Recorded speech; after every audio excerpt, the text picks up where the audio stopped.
نحمده نصلي ونسلم على سيدنا ومولانا محمد رسوله النبي المكين الحنين الكريم الرؤوف الرحيم. أما بعد فأعوذ بالله من الشيطان الرجيم. بسم الله الرحمن الرحيم. إنا أنزلناه في ليلة مباركة إنا كنا منذرين فيها يفرق كل أمر حكيم. سبحان اللہ. صدق اللہ مولانا العظیم. صلو علی الحبیب.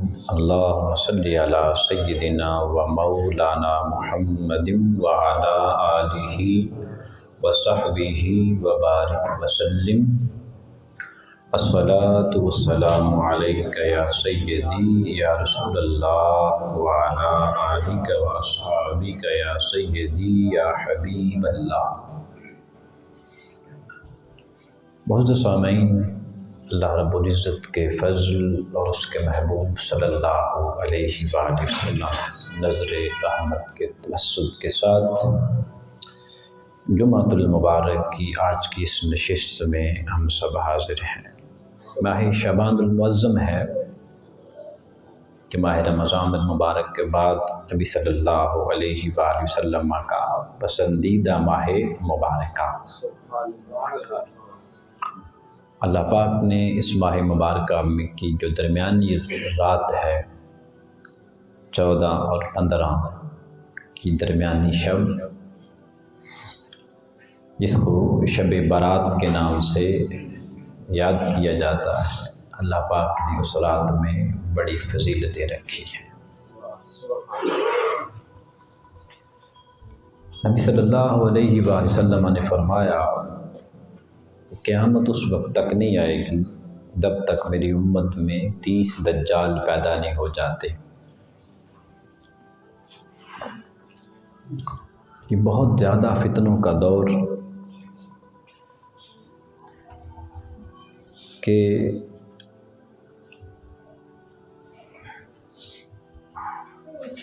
سلطان صلاح الدین ایوبی نے بڑا خوب فرمایا تھا. انہوں نے کہا تھا کہ دشمن کو مارنے سے پہلے منافق کو مارو، کیونکہ اسے پہچاننا مشکل ہے. تو ہمارے ہاں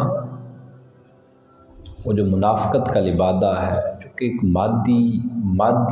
مادیت زدہ دور ایسا آ گیا ہے، اس دور کے اندر ہم نے دین کو بالکل پس پردہ ڈال دیا ہے. پھر ہم سمجھنے کی کوشش بھی نہیں کرتے. بس جس طرف ہمارا نفس جاتا ہے، ہمارا مزاج جاتا ہے، ہم کہتے ہیں بس یہی حق ہے.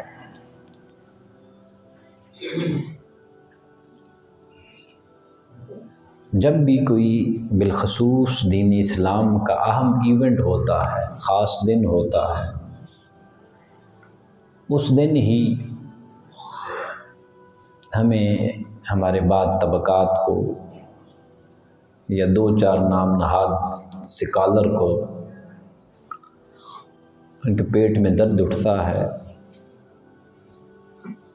کہ یہ دن جائز نہیں، اس دن میں اجتماعات جائز نہیں،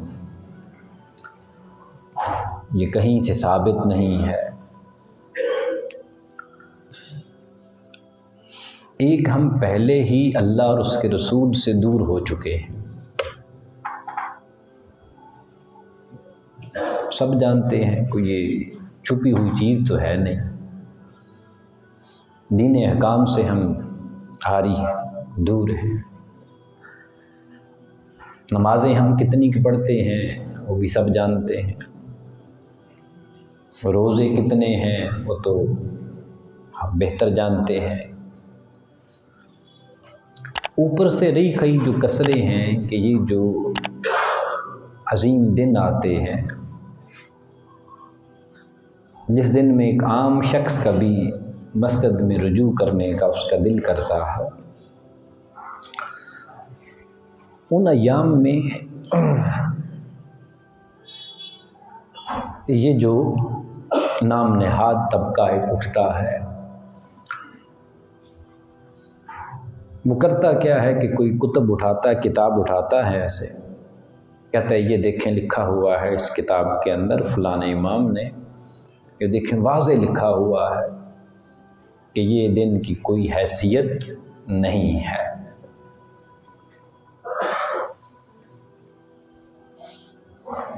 اس کو سمجھانے کے لیے ایک میں چھوٹی سی بات عرض کروں کہ آج سے تقریباً 10 سال قبل میرے اسٹمک میں بڑا پین اٹھتا تھا، مجھے ڈاکٹر نے زینٹک ٹیبلٹ دی، آپ میں سے اکثر نے لوگوں نے سنی ہوگی، پہلے معدے کے لیے یہ استعمال ہوتی تھی۔ اس کے بعد پھر ابھی یہ پچھلے 2 سال ہو گئے ہیں کہ محکمہ ہیلتھ نے اس کو بند کر دیا ہے کہ نقصان دہ۔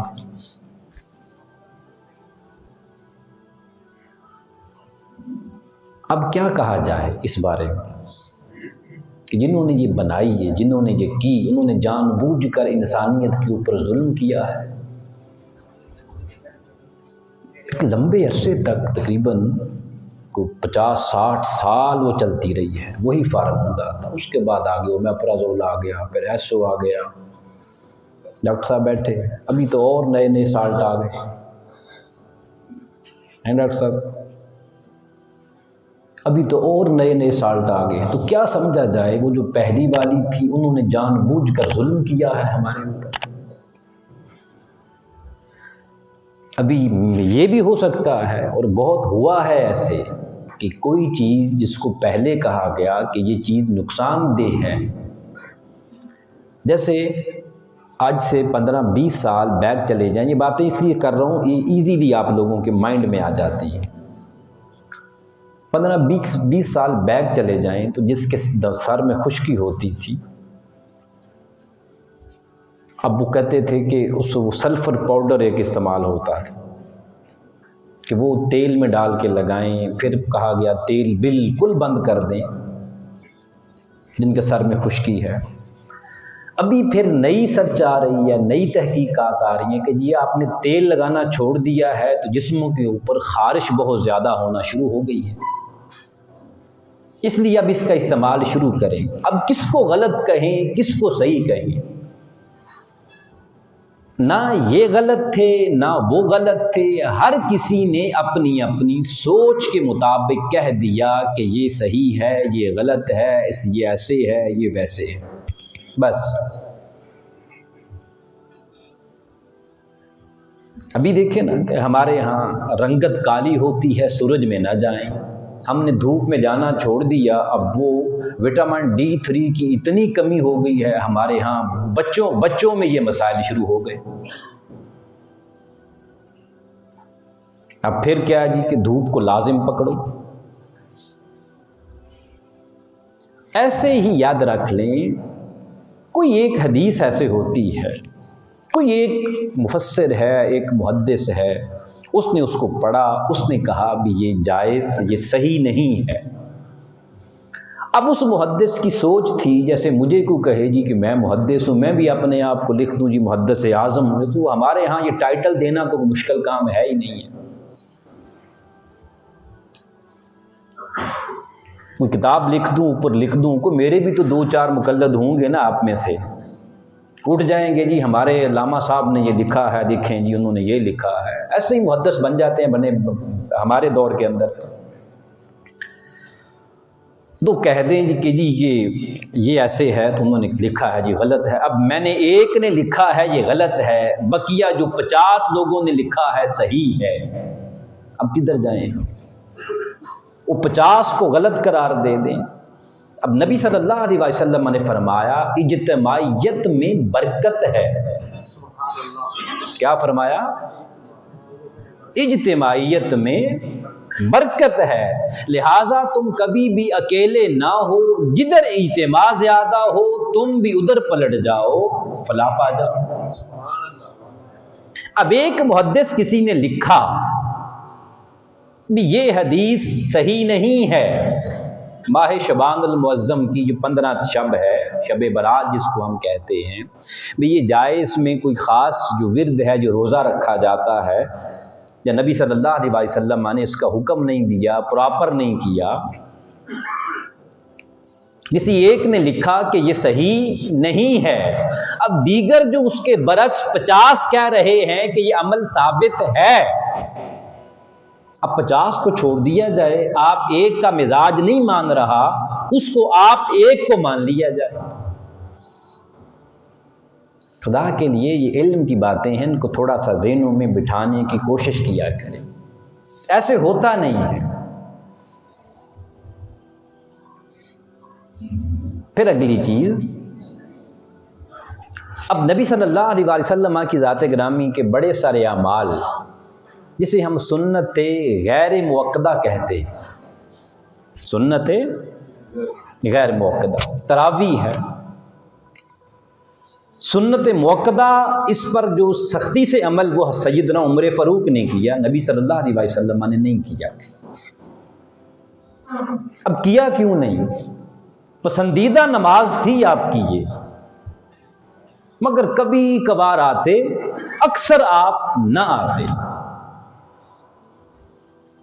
اب مسلسل کیوں نہ کیا اپنی امت کو دیکھتے ہوئے؟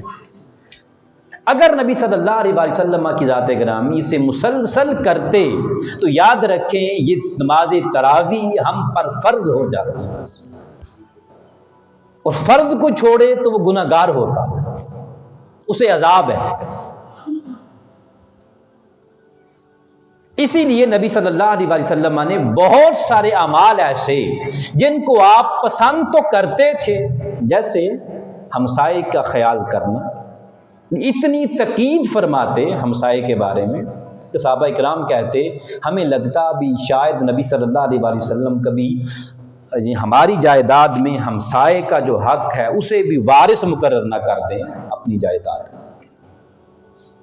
مگر نہ فرماتے، زیادہ رک جاتے، بعد فرما دیتے، کبھی رک جاتے، اس لیے نہ کرتے کہ امت میں کہیں یہ فرض نہ ہو جائے، اور فرض چھوڑے گی تو اللہ کے عذاب کے مستحق بنے گی۔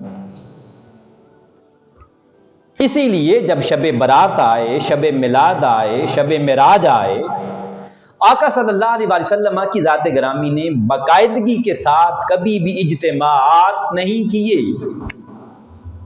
اب یہ بات ہمیں سمجھ میں نہیں آ رہی، آج تک عام بچے کو سمجھ آ جاتی، لیکن اب بعض خاندانوں کے اندر، میرا ایک دوست تھا تو وہ کہنے لگا کہ میرے انکل جو تھے اس کو پولیس پکڑنے کے لیے آ گئی۔ اب وہ کیس جائز تھا ناجائز تھا میں ادھر نہیں جا رہا، جس سمجھانے کے لیے اچھے لوگ جو آگے وہ تربیت آج بھی ایسے ہی کرتے ہیں، وہ تو پھر تاجدار کائنات ہیں۔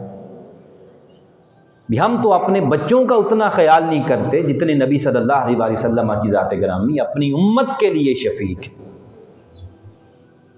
لقد جاءکم رسول من انفسکم عزیز علیہ ما عنتم حریص علیکم بالمؤمنین رؤوف الرحیم۔ بھی انہیں اور کسی چیز کا رب کہہ رہا ہے، رب خود حضور نہیں کہہ رہے، اللہ کہہ رہا ہے کہ یہ جو میرا محبوب ہے لوگوں، اس کو تمہارے ساتھ اتنا پیار، اسے اور کسی چیز کا لالچ ہے ہی نہیں، ایک چیز کا یہ لالچ کرتے ہیں، وہ کیا؟ اپنی امت کی بخشش کا۔ اب وہ میرا دوست کہتا ہے کہ ایسے ہوا کہ پولیس آ گئی، گھر میں باہر کھڑی تھی آ کر، اب پیچھے رستہ بھی بڑا سارا تھا، ابا جان وہ بھاگ بھی سکتے تھے، میرے چاچو نکل بھی سکتے تھے، سب کچھ ہو سکتا تھا۔ تو بیٹے نے آ کر کہا بیٹا کہ بابا جان پولیس آ گئی، باہر پولیس ہے، وہ آپ کا پوچھ رہی ہے۔ کہنے لگے بیٹا اس کو کہ وہ گھر میں ہے، آ رہا۔ پولیس نے پکڑا، لے کے جب چھوٹ کے آئے، ضمانت ہوئی تو پوچھا ابا کہ چاچو جان آپ جھوٹ بھی بول سکتے تھے؟ کہنے لگا، انہوں نے کہا بیٹا کل کو یہ میں اپنے بچوں کو کیسے کہتا کہ بیٹا جھوٹ نہ بولا کر، کیسے کہتا کہ جھوٹ نہ بولا کرو؟ اب نبی صلی اللہ علیہ وسلم کی وہ ادا جس کو آپ جیسے شراب کو آپ پسند نہ کرتے تھے، پہلے حلال تھی، پسند نہ کرتے تھے، رب نے حرام کر دی۔ اب ایسے ہی بڑی ساری چیزیں ہیں جن کو نبی صلی اللہ علیہ وسلم پسند تو کرتے تھے، مسلسل نہ کرتے تھے، اس لیے نہ کرتے تھے کہیں امت پر یہ چیزیں فرض ہو جائیں اور امت میری آگے کرے نہ، پھر گناہگار ڈبل ہو جائے۔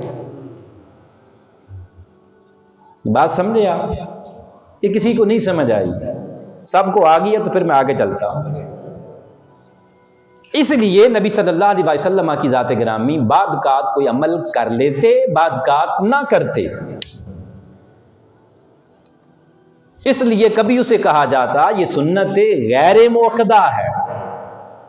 اب پھر دیکھیں نا نبی صلی اللہ، پھر ابھی اس زمانے میں اور بھی آگے رولے آتے ہیں بڑے سارے کہ جی نبی صلی اللہ علیہ وسلم کے زمانے میں دو ہی چیزیں تھیں، یا سنت تھا یا فرض تھا، یہ آپ نے ہی نکال دی ہیں بھی یہ سنت موقدہ ہے، غیر موقدہ ہے، یہ نفل ہے، یہ وتر ہے، یہ واجب ہے، یہ فلاں ہے۔ بھی جو آپ علوم الحدیث پڑھتے ہیں وہ بھی تو بعد میں ہی مرتب ہوا، آپ کیوں پڑھتے ہیں؟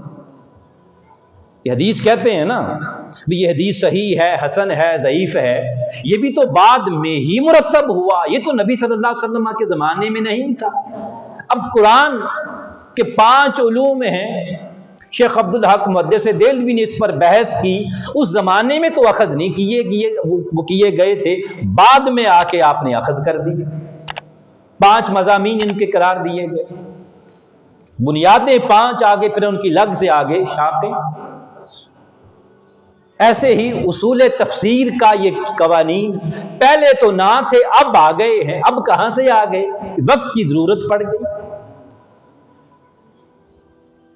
ایسے ہی جب کسی صحابی نے یا جب نبی صلی اللہ علیہ وسلم کی ذات گرامی نے کسی چیز پہ زور نہیں دیا، اس کا مطلب صرف اتنا ہی ہوتا ہے کہ امت کو بچانے کے لیے، اب دیکھیں نا ابھی ایک شب برات ہے، اسے اس کی عبادت یا اس رات جاگنا فرض کر دیا جاتا تو وہ لوگ جو کبھی نہیں جاگتے، ہماری طرح کے جو ساری رات نہیں جاگ سکتے، پھر جنہوں نے صبح اٹھ کے اس دور کے اندر صبح ڈیوٹی پہ جانا ہے، وہ کیا کرتے؟ اب بات کو چھٹی نہیں ملتی، محکموں کے اندر نہیں ملتی، پرائیویٹ سیکٹر میں چھٹی لینا تو ویسے بڑا مشکل کام نہیں ملتی، وہ کیا کرتے؟ تو نبی صلی اللہ علیہ وسلم کی ذات گرامی کی نگاہ نبوت وہ دیکھ رہی تھی کہ میری امت کے اندر یہ مسائل پیدا ہوں گے، اس لیے ان چیزوں پہ سختی نہیں کی، نہ ہی ہم نے کبھی کہا ہے، کسی عالم نے کہا ہے، کبھی آپ نے سنا ہے کسی عالم نے یہ کہا ہو کہ نبی صلی اللہ علیہ وسلم کی جو 12 ربیع الاول کی رات ہے، اس رات میں جاگنا فرض ہے، لازم ہے، جو نہ کرے گا گناہگار ہوگا؟ کبھی سنا ہے آپ نے کسی نے یہ کہا ہو جی میلاد منانا یہ فرض ہے، نہ کرے گا تو گناہگار ہوگا؟ سنا ہے کبھی؟ یا کبھی کسی نے یہ سنا ہو یہ جو شب برات آ رہی ہے، اس رات جو نہ جاگے گا برباد ہو جائے گا، فرض ہے؟ کبھی سنا ہے آپ نے؟ نہیں سنا۔ ہم بھی کہتے ہیں فرض نہیں ہے، سنت ہے، سنت سے یہ عمل ثابت ہے۔ پھر بعد ہماری ایسی نادانی ہے، ایک چیز انہوں نے نہیں پڑھی، آپ یہ جو سوشل میڈیا پہ 2-4 ہیں جن کو بڑا آپ لوگ لائک کرتے ہیں، بڑا سمجھتے ہیں، بڑے فیمس ہیں، بلیو کیجئے شاید انہوں نے زندگی میں 2-3 ہی کتابیں پڑھی، اس کے علاوہ پڑھا ہی کچھ نہیں۔ اس طرح کی بات ایسے بڑے بے ذوق سے بڑا ایسے بڑی اعتماد کے ساتھ کر دیں گے کہ خدا کی قسم یہ چیز کہیں ہے ہی نہیں، ہے ہی نہیں، استغفر اللہ العظیم۔ اب اما عائشہ صدیقہ رضی اللہ تعالی عنہا کی ذات گرامی، اب اس حدیث پاک کو امام احمد بن حنبل نے لیا۔ سعودی عرب میں پتہ ہے آپ کو سب سے زیادہ اگر کسی امام کی حدیث کو پڑھا جاتا ہے، ان کو مانا جاتا ہے، تو امام احمد بن حنبل کو ان کو پڑھا جاتا ہے۔ امام ترمذی نے اس کو لیا، امام ابن ماجہ نے لیا، اور امام ابن ابی شیبہ نے لیا۔ اب امام ابن ابی شیبہ امام بخاری کے بھی استاد کہ جی یہ حدیث امام بخاری نے یعنی کہ نہیں لی. امام بخاری نے مصنف جو عبدالرزاق ہیں ان سے 58 احادیث لی ہیں. مصنف عبدالرزاق سے، امام عبدالرزاق سے، ان کی کتاب کا نام ہی مصنف عبدالرزاق ہے. اب انہوں نے 58 احادیث لی ہیں. امام بخاری نے لی تو جائز ہے. جیسے انڈیا روس سے تیل لے لے تو جائز ہے، ہم لے لیں تو ناجائز ہے. عجیب لاجک. یہ بات سمجھ رہے ہیں؟ وہ لے لے تو جائز ہے، ہم لیں تو ناجائز ہے. Gas pipeline India Iran سے لے لے تو جائز ہے، ہم لے لیں تو ناجائز ہے. ایسے ہی امام بخاری مصنف عبدالرزاق سے حدیث لے لیں تو جائز ہے، ہم ان کی کتب براہ راست پڑھ لیں تو ناجائز ہے. عجیب ایک ڈرامے بازی ہے. جیسے آپ کے سیاستدان نہیں کرتے، وہ پہلے نون لیگ میں تھا تو جائز تھا، وہ حلالی تھا، وہ اٹھ کے پی ٹی آئی میں چلا گیا، حرامی ہو گیا. اب وہ پی ٹی آئی والے کہتے ہیں یہ حلالی ہے چونکہ ہماری طرف ہے، اب اگر یہ ادھر چلا گیا تو اب حرامی ہو گیا. اب یہ سارا نظام ہے. سارا بھی تمہارا کتا نہیں، ہمارا کتا تو تمہارا کتا کس طرح سے مثال ہے؟ ٹومی ہے جی، کیا ہے جو بھی ہے. اس لیے ان باتوں پہ ہرگز نہ جایا کریں. یہ اللہ اور اس کے رسول کے ساتھ تعلق جوڑنے کے موقع ہوتے ہیں، راتیں ہوتی ہیں.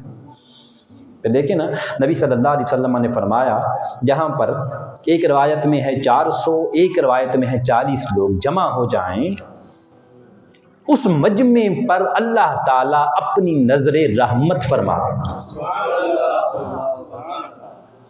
اب شب برات آتی ہے، انسان سوچتا ہے نا، اب اس پر تو سب متفق ہیں کہ اس رات کے اندر یہ بات ایک خاص طبقہ ہے، میں نام نہیں لینا چاہتا، ان کے ہاں وہ اس حدیث پر نہیں مانتے. بقیہ جو تینوں طبقے ہیں،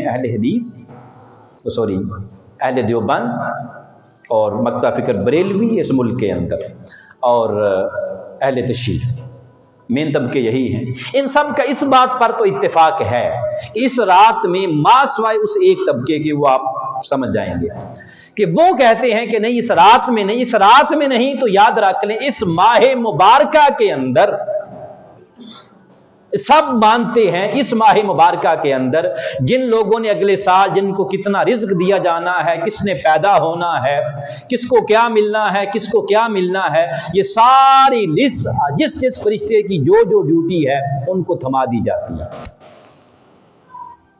ایک روایت میں یہ ہے کہ نہیں، اس رات میں یہ فیصلے ہو جاتے ہیں مگر تھمائے لیلۃ القدر کی رات جاتے ہیں.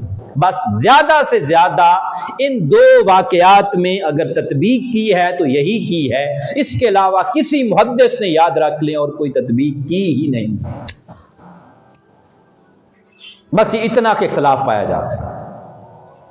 ام عائشہ صدیقہ رضی اللہ تعالی عنہا فرماتی ہیں کہ نبی صلی اللہ علیہ وسلم کی ذات گرامی میرے پاس آئے، 15ویں کی شب تھی.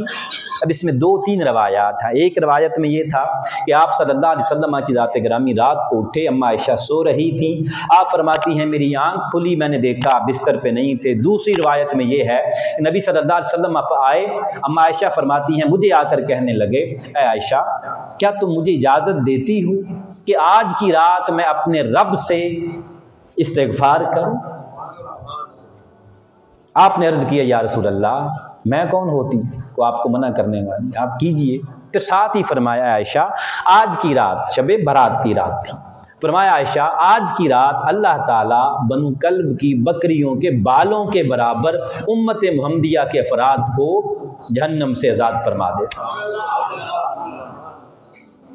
پھر فرمایا، پھر وہی بیٹی روایت کرنے والی ہے، 7 روایات میں باپ بھی آتے ہیں، ابو بکر صدیق بھی آتے ہیں. یہاں محدثین یہ فرماتے ہیں ابو بکر صدیق کا جب نام آیا ان روایات میں تو وہ فرماتے ہیں انہوں نے پھر اس روایت کو 4 چاند لگا دیے کہ افضل البشر بعد از انبیاء، اس کو آگے روایت کرنے والے.